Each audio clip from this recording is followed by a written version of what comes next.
Okay, so hello everybody. My name is Roshni Gadger and welcome to the Lift as We Rise webinar. This webinar is normally a podcast, but we thought today for the F1 in Schools community, we've been engaging with more than 120 schools over the past year from a participation point of view. And there is a lot of excitement and a lot of questions too. And sometimes when one speaks to each of us one-on-one, you get one message, but sometimes it's always good to bring people together and share the information so that your brains can start thinking about it. We can get a bit of a network going if you want to bounce things off each other. And you can also meet our team. So it gives me great pleasure to introduce you to our team today, and starting with Preggy Govender, who's one of the Future One's directors. Preggy's joining us from Cape Town today. Rohan Laas. Rohan is a former participant in the F1 in School South African team, and he's one of the lead volunteers in our working group, and he's joining us from Johannesburg. And Seugne Bosch is joining us from Cape Town. She is also a former participant, so well experienced, like Rowan is, and also here to share her experience and also answer any questions as a working group lead.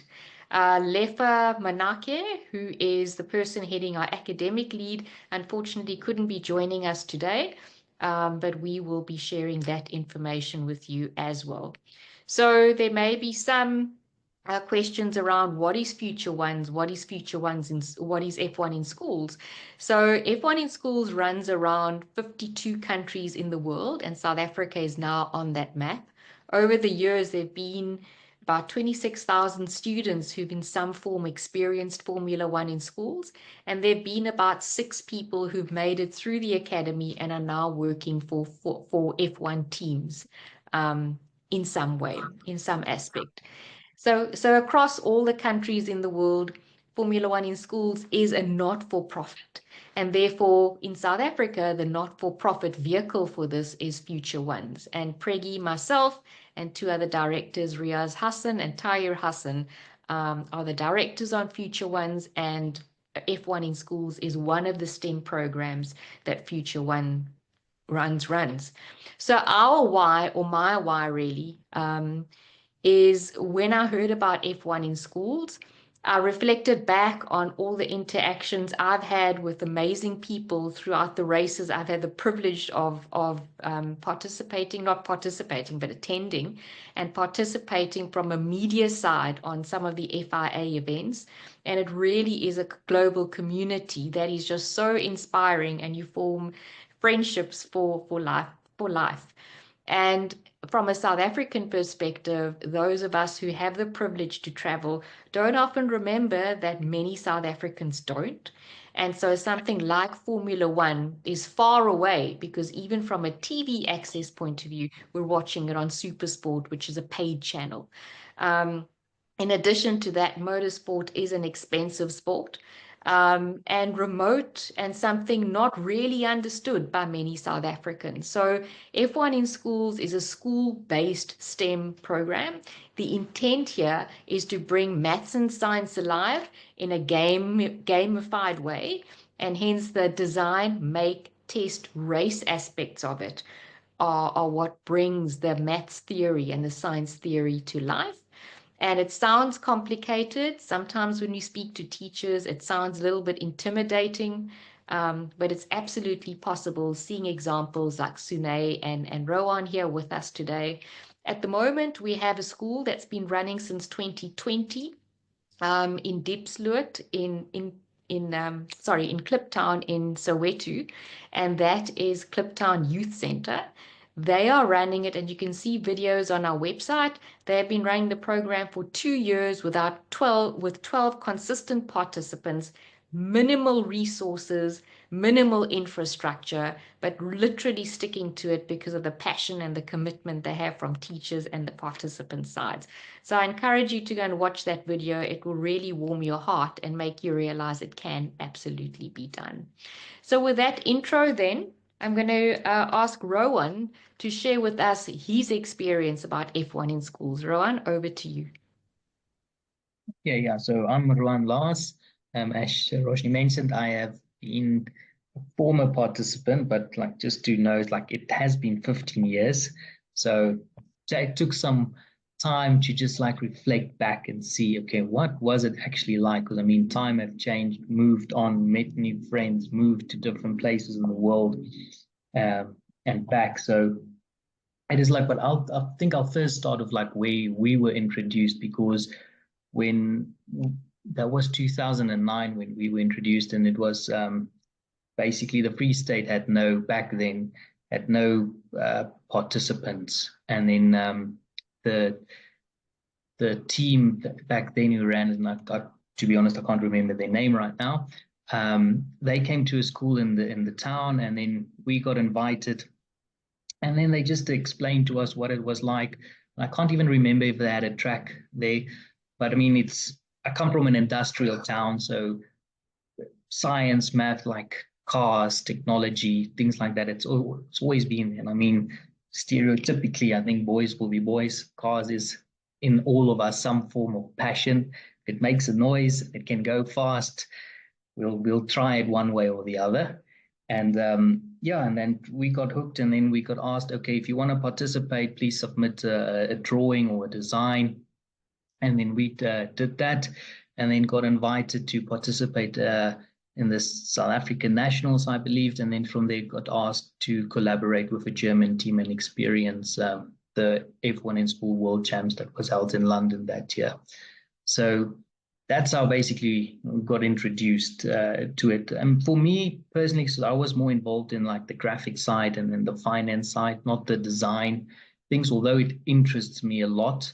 I wouldn't say that's my first passion. The numbers interests me more than designing the car, actually, I would say. But my friends, they enjoyed that part. So there was something for everyone in the team to do. It's not like a one-way focus thing, and that I enjoyed. So, and I mean, for me, the experience was, I think, from being school, and I mean, we were 17, so we were already mature, getting ready for like university and stepping out into the real world. And for us, I think the first real life experiences is that saying, if you do economics, there's no such thing as a free lunch. Is when you go out to seeking for sponsorships or funding, whatever, someone always asks you, what do I get in return? And I think that's the part of the experience that we received. And it's also, it basically, I forgot the English word for it, but you grow up quite quickly when that reality hits you, is that it's not, nothing will be given to you in life. You have to work for it, and someone will always want something in return. But the reward that you get from it is so much greater than, I think, the effort you sometimes put in. And I think that's how, well, that's how I perceive our first. Well, it was tough. It wasn't easy, but it was fun to just put all the various things apart. And given our age and where we were, like giving us a real like intro into when you're gonna go out into the world and do something, someone's either going to ask something in return for a service they provide you, whether it's funds or um, an opportunity or whatever, and you have to deliver on your side as well. So that was I think, from a program side of things, for me, that stood out a lot, is that no one's going to spoon feed you. You have to make it or break it, and it's your chance to like put your name on something that is there to last. Whether it's a success or a failure, whether you learn from it or not learn from it, it's yours, and you can make of it what you want it to be. And then also the working with the German team that we had, we've lost contact, so we don't have contact with them anymore, which is sad in one sense, but it's part of life. We move on in different areas, every one of us. But that also was great in the sense that, I mean, 2009, if you're a school student today, you probably don't know what it was like back then. Like today, you pick up the phone, you've got a WhatsApp call, you've got something like that. Back then, like I remember we had this 3G dongles, that my dad gave is like, okay, you go load airtime on this, and then you buy your data bundle, and then you Skype call the team. And then after school, like sometimes 9, 10 o'clock, you'd sit with the team and we would discuss. And my counterpart with the design is like, okay, what do you think of this logo? And then we'd share things back and forth. But back then, there's no such thing as a WhatsApp or that. It was an email, a Skype call, and then you mail someone to get like what time suits you. Then there's school activities you have to participate. And then one thing that stood out for me is like in South Africa, we would go to school at 7:30 in the morning, and then 2 o'clock you'd be done, and then it's your extracurricular activities. Their school would start, say, at 9 o'clock, and then it ends like 3, 4 o'clock. It was completely different from us. And it's like getting used to, okay, that's how their school system works. This is how ours works. Now, how do we balance this in between? And what was great about it is like we had a lot of freedom as well to organize ourselves. It's like the teacher didn't come and say, set up, this is the time, whatever. It's like, you guys need to make it work. If you don't come right, we'll jump in and see where we can help. But this is your baby. You need to go sort it out. And that for me was also a great learning, just from a professional stance as well, to respect one another's time and to also find that middle ground in it. And that's also, I think, my first exposure where we got to deal with different currencies, like the South African rand. We have to work a lot more harder to get the same value. For the German team, it's very easy. And then we had to explain to them, look, guys, we can't always afford what you want to afford, but this is what we can bring. And then they were also very kind. They supported us wherever they could, whatever means they had to support us. They did on their side as well, which is amazing from them as well. Just that various collaboration and trying to understand where every one of us come from. And I think also a big challenge, but it's a challenge, but also a great experience is, I mean, in South Africa, we've got 11 languages. And even, I mean, I'm Afrikaans. People in the Western Cape speak with, if you pay attention, like they pronounce words slightly different than I would in the northern part of South Africa. Now you have to imagine you have a South African team. We don't speak English first language. Got a German team. They don't speak English first language. And they also, one of the team members was from Turkey. The other one was from Poland.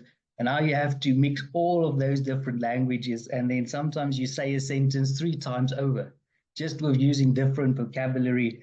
If you see, okay, they don't understand us, we don't understand them, and I don't think we understand one another. So how are we going to make this thing work? So, I mean, that's a great learning experience as well, just that collaboration. And I think for me, that's the thing I can take away from this whole program, is just that I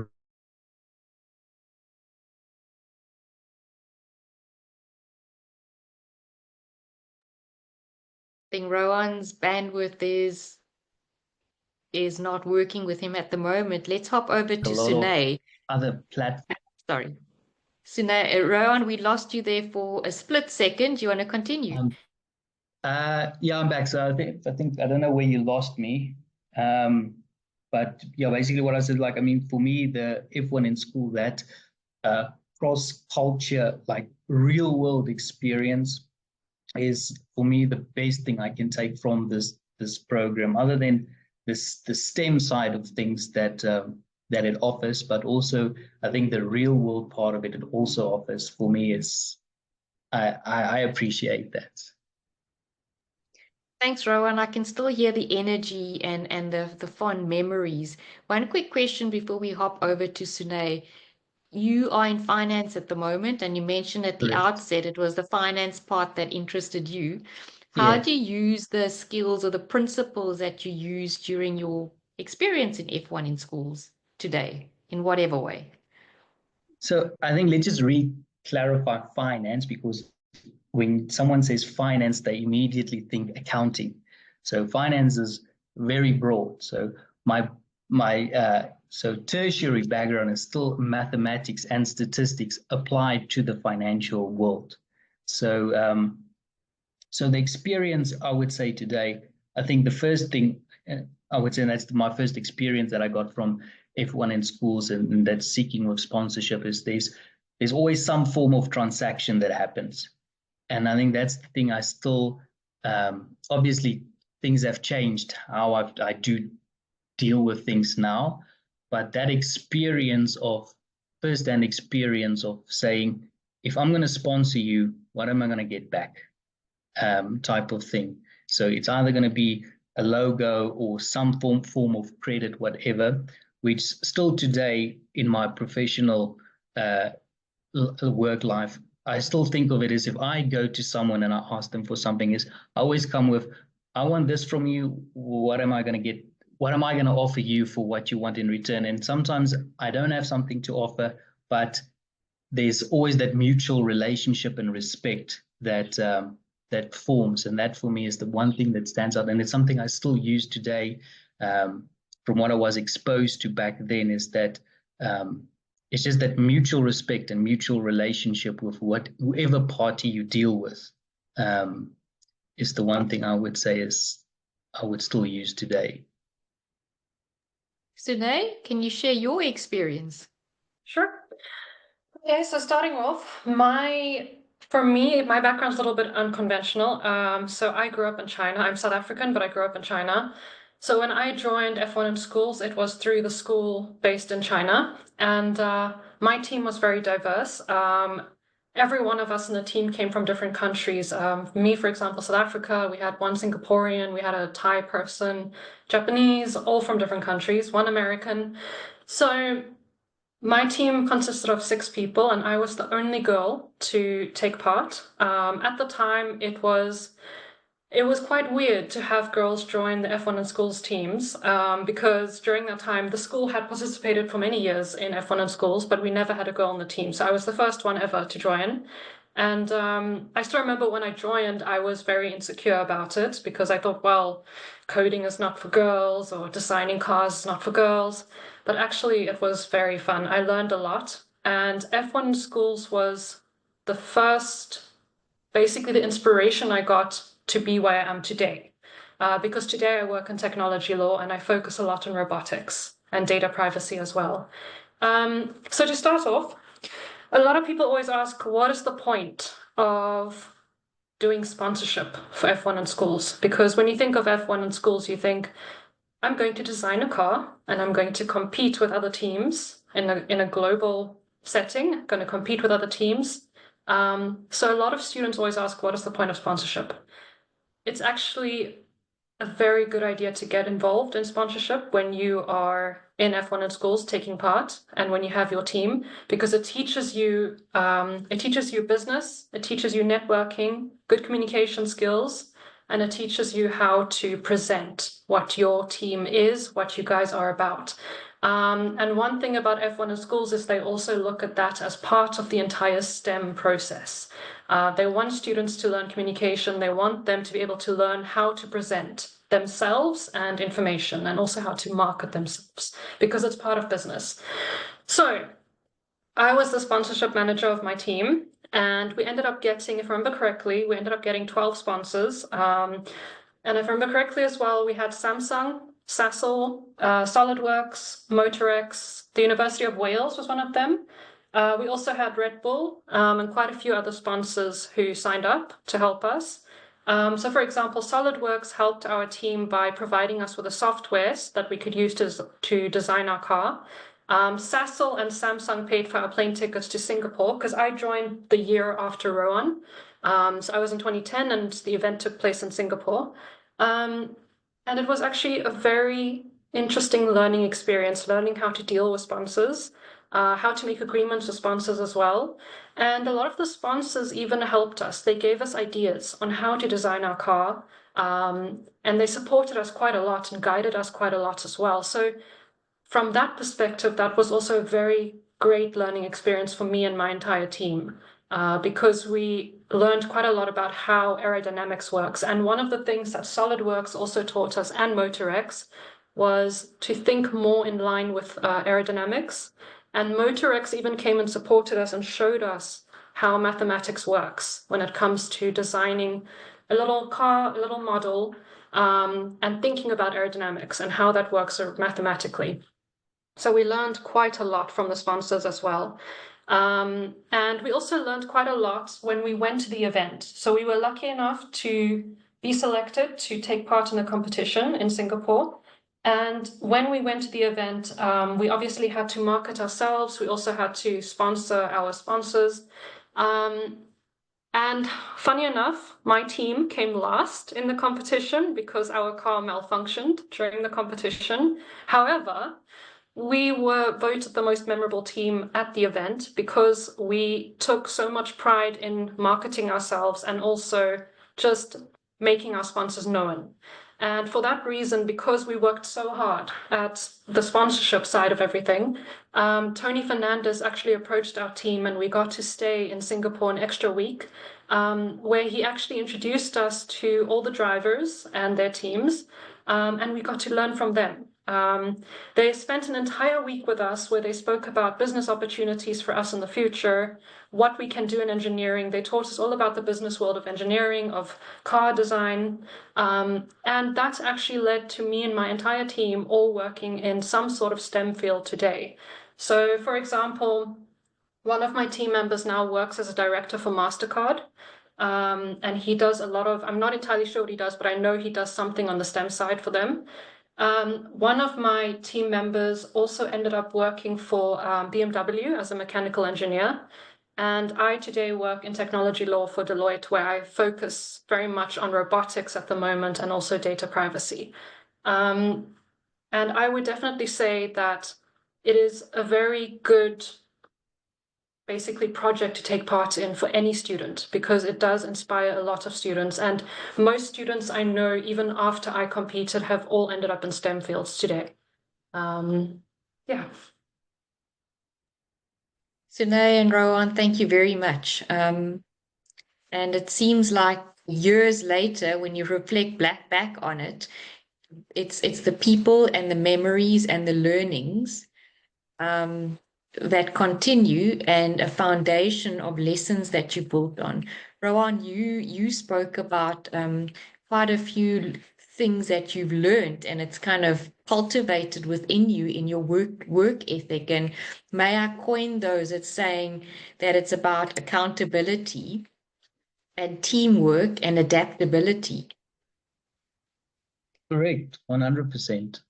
Yeah, because I mean, otherwise it wouldn't be called a team. It would be called a sole that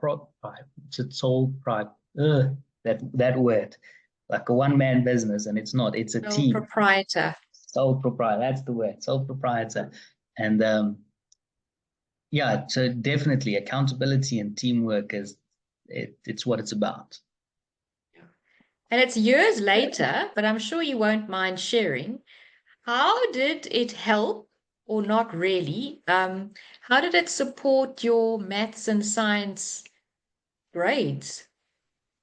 To be honest, not really, because I've come from a family, a background that's always been like science, chemistry, and stuff. I've always been exposed to it, and I've always had a natural interest in math. Even today, if I find myself being bored, I'll go to YouTube and then I'll look for new technology inventions, or I'll see how math works on something just out of curiosity. It interests me. So it's not something that I would say really helped me.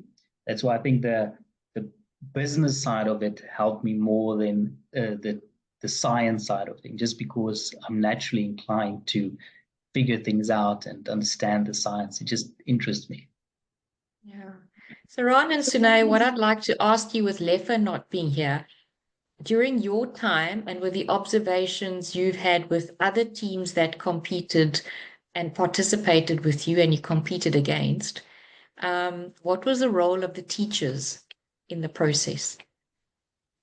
So if I had to go first, I would say there were three teachers on my team. So basically what the teachers do is they don't help you with what you're doing, but they guide you. So the teachers, if this is a simple way to put it, when we used to have twice a week after school, my team would meet up and we would spend 2 hours designing the car and working on sponsorship.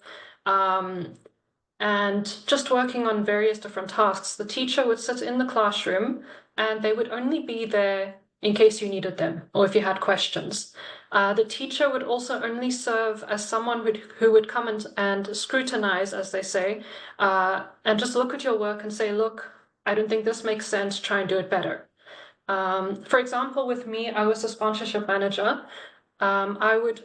It was often my task to find sponsors, send emails out to them, and the teacher would just come and guide me and say, I think maybe you shouldn't use this word in your email, think about a better word.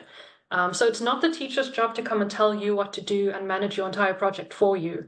It is more the teacher sits in the corner and waits to see if you have questions, and sometimes they'll walk around and make sure that you're not messing up or making any mistakes. So they're just there to guide you.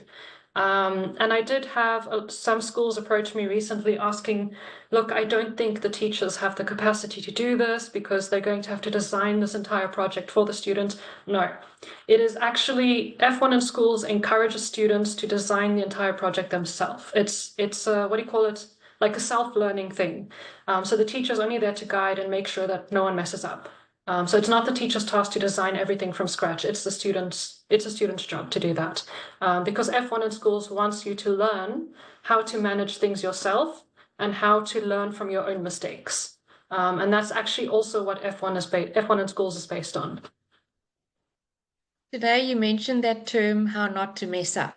And with my interaction with schools and parents and even my clients in my consulting business, what I've observed with quite a lot of interest is South Africans have a very low to zero appetite for, I'm putting it in inverted commas if this goes out on audio, failure. And if you listen to high performers and if you listen to high performing business leaders, they'll tell you that your failures are the roots and the foundations of your biggest successes that come after that. The other is that in a country like the US, for example, even Australia, so those countries that invest in research and development, in innovation, you've got to have that appetite for some form of, let's call it learning, i.e. failure, in order to reap the success later. So can you go back to that, the term you used about the teachers are there to ensure that you don't mess up? What is the teacher's reference point for guiding the students? Rohan or Seugne? Yeah, Rohan, do you have an answer for that? So I think you would be in a better position to answer that, just for like it's the first time when we participated was the first time. So we had also one teacher and it was a little bit of let's figure it out together as we go, but very similar experiences to what you had. But I think you'd be in a better position just because your school has done it many times before than ours have done it. Yeah, I would say if I had to think about it, the reference point, it's not that the teacher wants to take control. They will allow you to make mistakes, but I think it's more just making sure that you stay consistently at a certain level, and that you don't just crash and burn.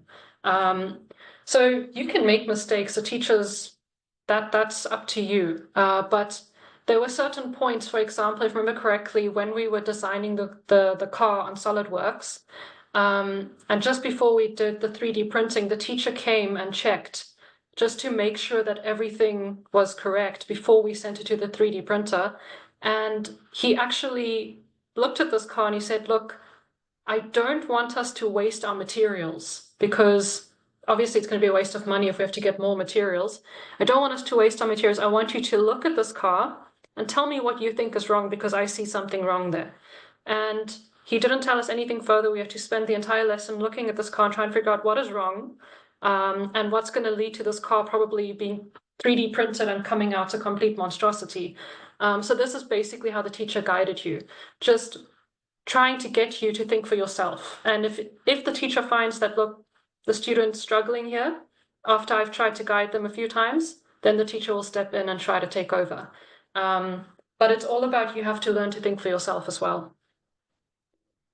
Thanks, Rohan and Seugne. So on the academic side, If you go through to the Future One's website, there's quite a lot of content there around learning materials, competition regulations. So the competition regulations get updated every year, and you've got former FIA stewards who worked in Formula One putting that legislation or those rules and regulations together. That would be at the competition level. In South Africa, for 2025, we're starting with participation. Why am I saying that? Because the journey from starting F1 in schools at your school to the time that the team is ready to consider going to the World Finals, that's about a 4-year journey. Yes, you can fast track it, and there are ways to do that. But to really reach success, it's about a 4-year journey. So we're going to start with participation in 2025, get it going across South African schools, run a national competition. And of course, depending on that, there are teams who could get one ticket to go to the World Finals as in an observation capacity and maybe to participate just to gain the experience. But to be at the pro competition level, it takes about 4 years. You start off with a primary STEM, which is a paper-based model, and we're suggesting all schools in South Africa start with the paper-based models just to get it going and to get used to it. It's cheaper, it's fun, it's safer because you're starting with a handheld pump. Once you've mastered that, the costs get higher because now you are having model blocks that you need to design on CAD software, cut out, ensure there's minimal wastage, and use that to test your design and also to race it in competition. From there, the entry level, you move on to the development class and then the professional class. So as you go along the journey, your rules become a bit more lenient in terms of design principle, because you've got that experience on board. And that's when it becomes really exciting and challenging. I'll chat a bit more about costs. From a learning material point of view, F1 in schools is quite well structured in terms of support for the teachers. And what South Africa is doing that's a little bit different is we're offering these types of focused webinars on a monthly basis to share that type of technical knowledge about STEM, to support the teachers, to support the teams as well, so that you don't feel alone wherever you are. And Rohan spoke about collaboration teams. If a school is not buying into the principle because there isn't an appetite yet, nothing prevents teams from collaborating across schools, for example, or within a community, or within a youth center, and setting teams up. So essentially, you've got teams of 6 who are the core STEM minds, but that team of 6 would need to be supported by people who are good at marketing, at creative skills, at administration skills, at finance, as Rohan mentioned. So think of a business model, which is the model of Formula One. So apart from the drivers that you see on track, there's a whole team on track.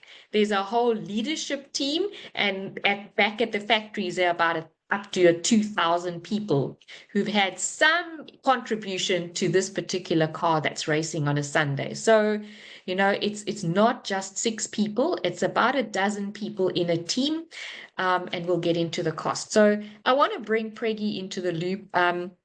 Preggy is one of our directors, and he has had some really interesting experiences working with teams from a performance optimization point of view. And Preggy represents the tech sector at the moment as a professional. Preggy, over to you. Thanks, Roshni. It's so exciting to see how passionate the students are still. I mean, I say students, but I mean, obviously they're much older now. But it's good to see the passion, right? And that's really what Formula One is about. And the excitement, it's good to see that it's flowing through and it's still being maintained, right? So as Roshni said, I come from the tech sector. I'm an engineer by profession, and passionate about everything related to systems, cars, Formula One as a technology. And being involved with a lot of the environments locally as well with motorsport, South Africa and so forth. I think one of the things Roshni mentioned it briefly, but maybe I can just also clear it up for everybody. is that, we're looking for everybody else except the driver. In South Africa, we have a lot of talent as well when it comes to drivers. I think we've got a relationship with Motorsport South Africa, MSA. They have some simulators. They have a whole driver training program. If anybody's interested in driving, they can contact the guys at MSA. Roshni can obviously liaises with them quite a lot. And we can get people onto that level to go and get drivers and become drivers. I think we're looking for the rest of the team. This is what Formula One in schools is about. It's about all the stuff that goes around the team and feeding into that whole system, right? So Roshni mentioned as well, it's a proper event system that's part of the FIA and Formula One, and people like Lewis Hamilton, for example, is involved. And generally, they have these events at each of wherever they're having the Formula One. They'll have it the week before, and you'll get to meet all those people. Like, for example, I said at the moment, Lewis is quite involved in that. You'll see him coming to those things. You'll see him taking pictures with the students and so forth. So it's not really something that's completely divorced. It's really, really part of it. And Rosh asked me to talk about where's that input going in, right? I mean the other team. I mean Rohan and Seugne mentioned that there were different aspects that they were involved in: marketing on one side, the finance, the maths, and the modeling and so forth that you get taught when you look at this from a school's perspective. But obviously, this feeds into the whole teams on a Formula One level at a professional level. There's lots and lots of different things. I mean, there's also, and everybody has a very key part to play in it, right? And part of the whole Formula One in schools program throughout the world, Roche was saying now we are down to up to about 52 countries, I think. They all is actually a feeder system to feed into the whole Formula One system, right?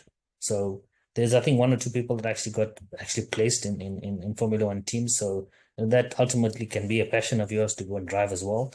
But like Rohan and Seugne also mentioned, it also prepares you for doing other things. It also creates excitement for other things as well. It's not just about going in and being part of Formula One, but that's also a dream. I think that's also something that can happen if you're passionate about it, and if you want to do stuff. The CEO of Motorsport South Africa actually is also an engineer, mechanical engineer, not very far from where I was brought up in Durban. He had this passion to get involved in Formula One. He left the country, he went to the UK, he was in Formula 3000 for many years, and he followed his passion. So these things are possible. I mean, we see all the time when you look at the news of South Africans, doing well everywhere in the world, right? I mean, from software like Ubuntu, that's designed well. So it's sponsored by South African people to people like Elon Musk, right? These South Africans are passionate, and we this is one thing I can definitely say about South Africa is we get things done, right? Pregi, thank you very, very much. And Pregi mentioned something that's super important, is that the focus of this is maths and science. So for schools, we're saying, firstly, this has to fit into the school model. It must be right for your school. And so let's sit down, have a conversation around where would F1 in schools fit into your schools and how would that fit be? What criteria are you going to apply for students to participate? Is it an extracurricular? Does it earn any type of reward for it? Who's going to be the teacher in charge? And do you have space for this rollout track? You'll need about a 25 meters space for that track. That is really what you need from the school. It's what is the value proposition of F1 in schools for your particular school? Secondly, then it's about who's the teacher that's going to be in charge. The ratio we recommend is about one teacher to 4 teams. That is about 24 participants. And one track, once you invest in the track, you've got that track for all the teams to use. Then it's, of course, having a room or space to put that track out. So the participation model is run it in your school, get it going. If you've got enough schools in the area, Then let's have an inter-schools competition and get the competition going. And if there are not enough people interested in your particular school, how about setting up collaboration teams? And I think I received, Theana, an email from you a few months back, and that's what I'm suggesting. If it's not just yourself, then let's find other teams to collaborate with in this community that we do have. From a cost perspective, and this is where the hard talk unfortunately has to come in because passion costs money. But as Seugne, Preggy, and Rohan have explained, that this offers you a pathway into careers because it prepares you. Yes, it's STEM focused, but the principles you learn around communication, marketing, return on investment, accountability, administration, all those are skills that any business is going to ask you for. So it prepares you for work and for life because you're also forming human relationships and connections, and who knows where your paths will lead. Even if it doesn't get into the world of Formula One or any type of motorsport, the future of every sector at the moment, particularly the automotive industry and other industries, is STEM focused. So it brings maths and science to life. It has to make sense for the school. And it requires full support and commitment from parents, from teachers, and the sponsors.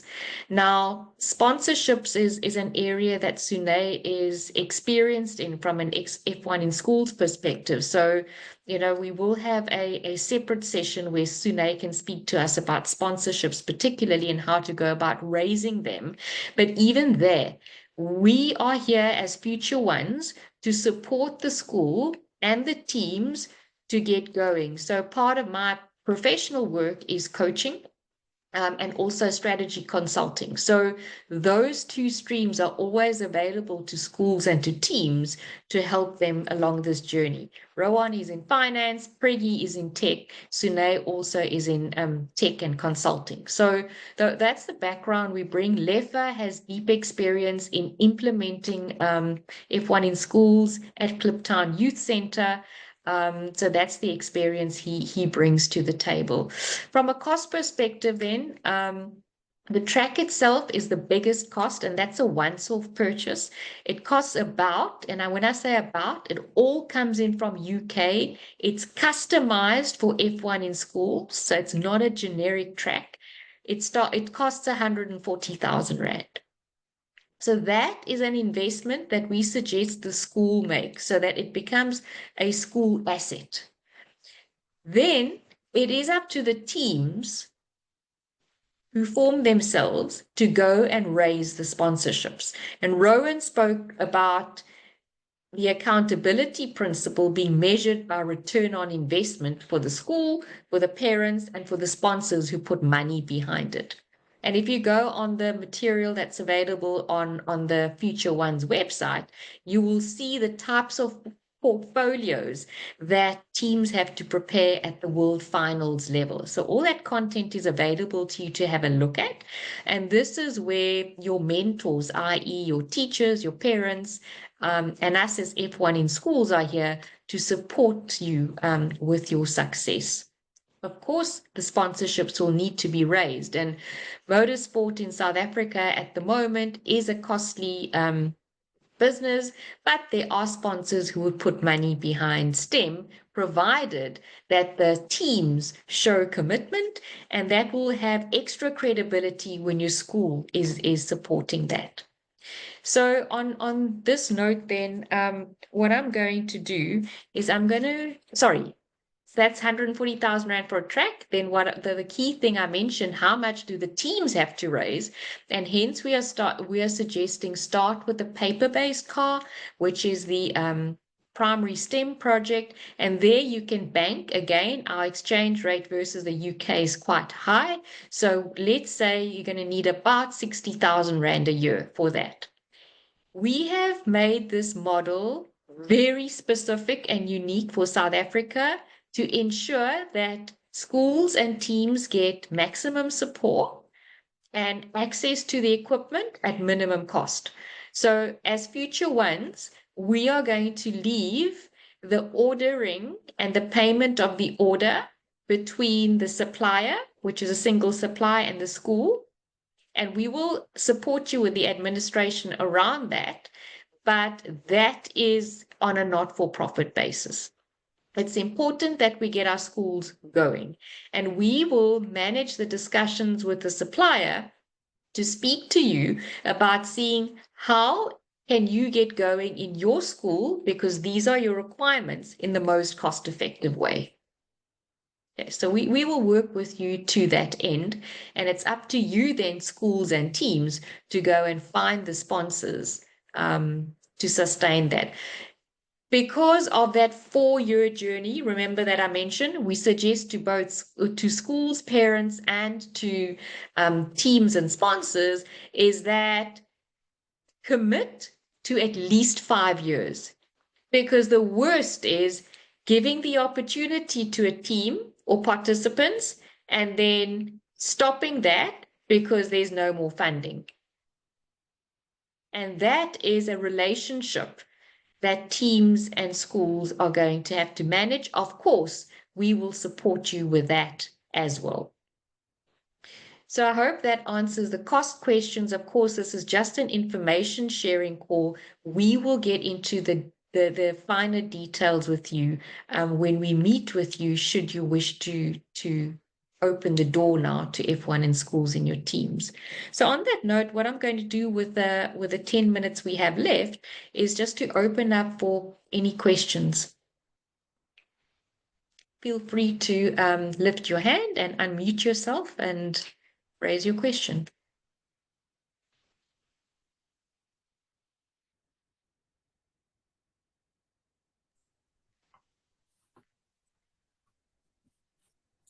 Hi, Roshni. Hi, Craig. Sorry, so I understand this is mainly senior school pupils are taking part, or so like from what age groups roughly are they taking part? Okay, so F1 in Schools is a program for pupils from 6 years old to 18. In South Africa, our concern was that with all this investment, what happens when someone matriculates? Does it fall flat? So we have a partnership with Formula One with Formula Students, which is a program that's run at the university level. In Formula Student, the design principles continue on CAD, but now you're designing to make a prototype car or a roadworthy car.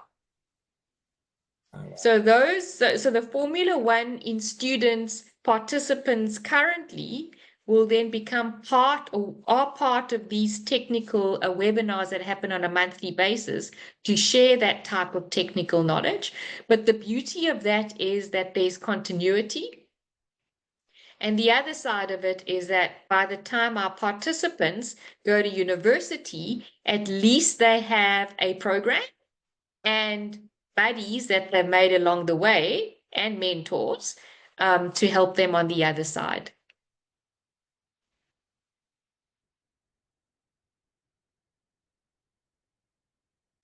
Craig, can you maybe share with us which school you're at, just for those who joined late? From Kingswood in Makanda, Grahamstown, yeah. Okay, and how is robotics or STEM positioned within Kingswood? So it's been going well. I'm running the junior school. We've actually been running the World Robotics Olympiad for the last 2 years in Grahamstown, the Eastern Cape branch, of course. So we've got quite a few students that are quite keen on it, but they haven't gone to the F1 or that kind of leap just yet. Hopefully, you never know.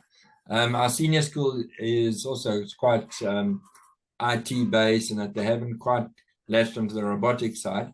But I believe that this F1 in schools is possibly going to catapult them in that direction. I don't know, did you mention Dave earlier on from Kingswood? Yes, Dave did join the call, and I see he's dropped off. There are technical challenges that many people are experiencing today, so he might join the call again. Okay, is that Dave Bridger? Do you know? Yes.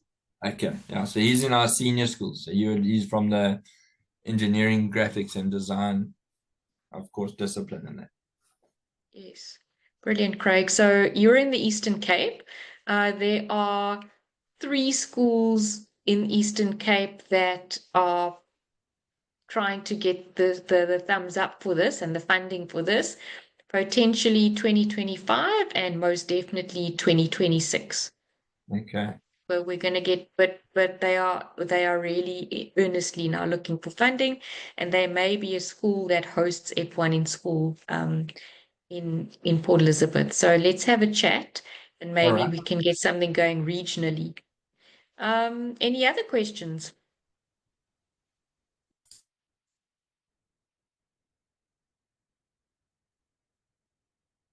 Fiona, I've been interacting with you via email. From a pupil perspective, is there anything that you'd like to ask Rohan and Seugne, or myself and Preggy?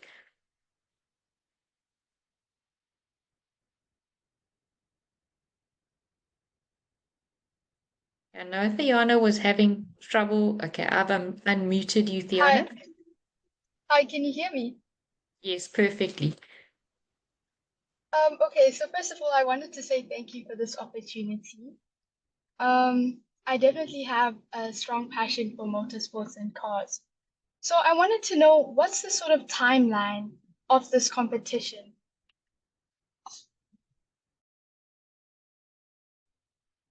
So from a competition perspective, Fiona, I think key one is for you to form your team of 6, raise the sponsorships, and get the program going. 2025, then let's see how you try and get your school involved. I mean, Seugne can share with you, we'll ask Seugne to share with you the benefit of having more than one team involved. So have a chat with your school, and please, we'd be happy to have that discussion with your school leaders as well. And if there's no appetite there, Fiona, then consider collaborating with pupils in other schools and forming a collaboration team like Rohan spoke about earlier. But we'd love to have you on board because I definitely sensed your passion. So now, do you maybe want to speak to my point around the benefits of having more than one team versus going it alone? What do you mean more than one team? Or do you mean team member? So Fiona is in a position where she is very keen to get this off the ground. Mhm. And that would possibly be Fiona and a few trying to get to the world finals as a single team. Oh, as a single team. Well, the benefits is, I think the first step that you have to do is obviously find your team. But the benefits of this is that doing it alone is going to be extremely difficult. And having a team with you means that you can find people on your team who each have different talents and different ways of thinking about things. Because initially when I joined, I noticed that it is very difficult to do it yourself. And my team consisted of 6 people, and each one of us had different talents and different skills. So we were all bringing in very diverse perspectives into the actual project itself. For example, I do not have a talent in mathematics, but I have very good talent in science. And I had another team member who is very good at the math side of things. And so he designed the car very well. And then I came in and I would make sure the car was aerodynamically like really good, sufficient. So it is a very good thing to always look when you're building a team, make sure that it is people of different personalities, different talents, especially, because that diversity will help your team succeed. So always make sure you look at that. And if you try to do everything on your own, it's going to be difficult. So even when looking at building a team, try to see if you can approach a school or approach someone who can actually help you set up a team as well. Because I think finding a team on your own might also be a little bit difficult. And by that, even I can also support you with that as well and give you some guidance on how you can do that. Fiona, does that help? Yes, thank you. Okay, brilliant. So we're just at 6:15 now, and I'd really like to thank everyone for joining. Thank you. Thank you for making time. I know it is challenging with technology, etc., and some power outages that some of us have experienced. Thank you also to our panelists. I see Rohan has dropped off because of technical challenges.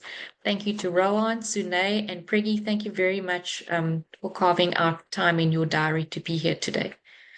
So for more information, you can certainly visit the website. It's www.stratastute.co.za, and there's a dedicated Future Ones page with quite a lot of content there. And when you're ready, please do reach out via the website directly or in the chat. I've put the email address. It's Future Ones, one word, at Stratastute, STRATASTUTE.co.za, and we'll certainly try and support your journey and help you get there. So the registrations are open. We can chat to you about, how does this fit into your school? What kind of budget do you have for 2025? And how, in the most cost-effective and simple way, can we get going before we aim for the big stuff? Fiona, from your side, I do encourage you to try and form that collaboration team. In the meantime, we can most certainly have that conversation with your school leaders and see how quickly we can get you going on your side. Can you confirm whether you're in Johannesburg or Cape Town? Yes, I'm in Johannesburg. Okay, all right. So that should be easy enough. There are about 4 schools in Joburg who have a few eager pupils, and perhaps then we can consider collaboration teams for you. So let's make this work. Our vision as Future Ones directors is to see pupils who've gone through this from F1 in School ZA working for teams, or within 5 years of starting their career, be in a leadership position because of the skills they have learned. And that coaching process through the program, when they're going into the university and once they get into their careers, will always be there for you so that we can really help support your success. So on that note, thank you, everybody, and we look forward to hearing from you. Look forward to get this competition going in 2025, and enjoy the rest of your evening. Bye-bye.